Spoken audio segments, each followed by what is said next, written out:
How impressed were you by the 49ers just essentially beating the brakes off of the Panthers this past weekend? I'm not surprised. I'm not going to sit there and blow it out of proportion. The Panthers aren't exactly a good football team in any facet of the word. They have some good players at certain positions. You know, obviously they have DJ Moore, they have Christian McCaffrey, they have J.C. Horn, they have what is his name? Chris Henderson, the cornerback out of UF. Of course, I'm going to forget his damn name, and now it's going to drive me nuts. So I have to like scroll down and see if I can find it.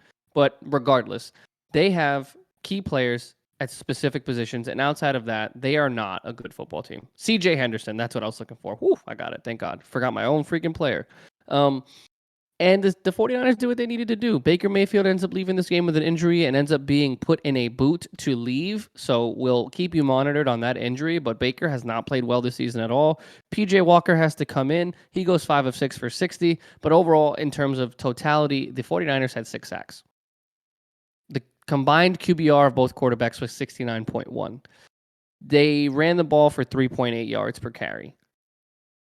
What are we supposed to talk about here? The 49ers are one of the more dominant defenses in the league. They need to do this against bad teams, and they need to be able to dominate on the offensive side of the ball when you have playmakers like Jeff Wilson, like Deebo Samuel, Brandon Ayuk, George Kittle.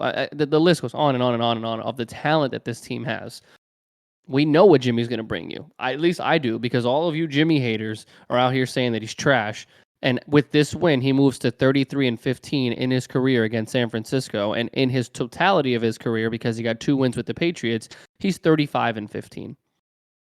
35-15 as a starting quarterback in the NFL. Just going to put that out there for those that can't hear. I know that he lost in the Super Bowl, but the 49ers defense led up 17 points in the Super Bowl against Kansas City, so you can't really necessarily put all of it on him. Granted, he did miss Emmanuel Sanders by just a sliver of a hair in the end zone on that touchdown that would have obviously won them the game. But, you know, you have bad throws. That one was just a slight miscalculation. Overall, Jimmy Garoppolo's done what he's needed to do. Jimmy's done what everybody knows that he can do despite the hate. And he goes for 253 with 2 touchdowns, no interceptions, and with a passer rating of 109.4. I don't know what more people want. Jeff Wilson goes for 120 yards. They go as a team, 153 yards on the ground, 2 rushing touchdowns. What more do you want? How do you want them to? Do you need Jimmy to throw for 400 yards and 5 touchdowns, just like Cooper Rush says? Just like you guys say Cooper Rush does? No. Jimmy's doing what needs to be done. He's getting acclimated in the playbook, and this is technically only his 3rd game that he's got underneath him this season. What do you want from him? He came in the game for Trey Lance in the 2nd week. So this is his 3rd full game, I'm saying. I'm tired of people giving this man nothing but hate because he's not able to win the big game. But you give Dak Prescott excuses. You give him a pass. Dak Prescott hasn't even seen a Super Bowl. Jimmy Garoppolo has been plays, and I mean handful of plays, away from multiple Super Bowl appearances. He's been to 1. 2 NFC championships. Why do I have to keep going through these statistics? Jimmy Garoppolo is a better quarterback than Dak Prescott. I'm going to go out there and say it because I believe that with the pieces that this team has, he fits the role perfectly. He doesn't have to force anything. He doesn't have to become a player that he's not. He doesn't have to burden the shoulder and the weight of a franchise to go out there and win. They compete because they have a complete team within pass rush, linebacking core, secondary, running backs, wide receivers, tight ends, fucking special teams, and Jimmy Garoppolo. I'm tired of the hate. You got to beat bad teams to continue to prove to people that you're going to be something serious in this division. And now the 49ers are in first place. The Seahawks lost today, and obviously the Cardinals lost today, and the Rams lost today. Who is at the top yet again? Jimmy G.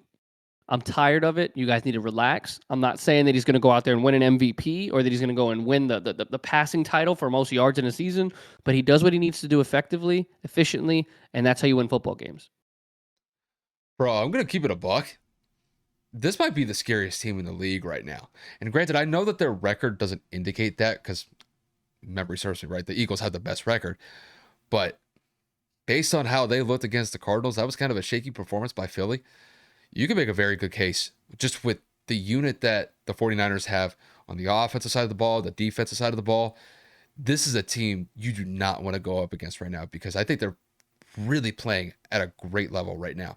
Now, when it comes to Jimmy G in the offense, I'm not really worried about them because when it comes to Jimmy G specifically, Kevin, I'm with you 100% on this one. I don't really think that Jimmy has to carry this offense by himself, because when I look at this personnel that they have at their disposal, this is a stacked team on the offensive side of the ball. They had Jeffrey Wilson in the backfield alongside Tevin Coleman. They also have Debo sometimes running out of the running back field sometimes, but you look at their wide receiving core, you got Brandon Ayuk, you got Debo, you got George Kittle, Jawan Jennings. I mean, this is a solid offense to run with. And Jimmy is doing exactly what he needs to do. He's putting the ball where it needs to be placed. He's not turning the ball over. He's managing the game extremely well. But to me, I think really the heartbeat of this offense, it is their run game. And I think the biggest thing that we're not taking into account here, Kev, is their offensive line. Their offensive line has really stepped up over the last couple of weeks. And you can tell just with the way that Jeff Wilson is running, the amount of confidence that he has. I mean, look at some of these holes that he's getting. I mean, they're as wide as freaking parking spaces. It's just, it's indicative of how effective he was against the Panthers here. 17 carries, 120 yards, had a touchdown as well, 7 yards per carry. I mean, that's baffling if you're going up against, a team like the Panthers. Granted, I know the Panthers aren't that good, but it's like 7 yards per carry. You're going to dominate no matter who you're going up against if you're putting up numbers like that. And not only that, you look at their defense is playing just as well, if not right, even better than what their offense is performing. I just think that from top to bottom, this team is stacked. Granted, I know the record doesn't indicate that they're 3-2, but I just think that they have the personnel to work with here. And if their defense is holding opposing teams to 10 to 15, 20 points per game with the way that this offense is playing, I'm telling you, there's a very good chance that, the 49ers can really take this to somewhere deep in the playoffs this year. I don't know if they're going to get back to the NFC Championship game like they did last year, where they were just a couple plays away from getting back to another Super Bowl. If everybody could stay healthy and they're able to just maintain consistency throughout the year, watch out for the 49ers. I know a lot of people in the media have been really excited about them over the last week or so, but with performances like this, and if they can really play up to snuff against some higher caliber teams in the NFC, it's a good team to roll with. So definitely keep an eye on the 49ers. They're a really good team right now.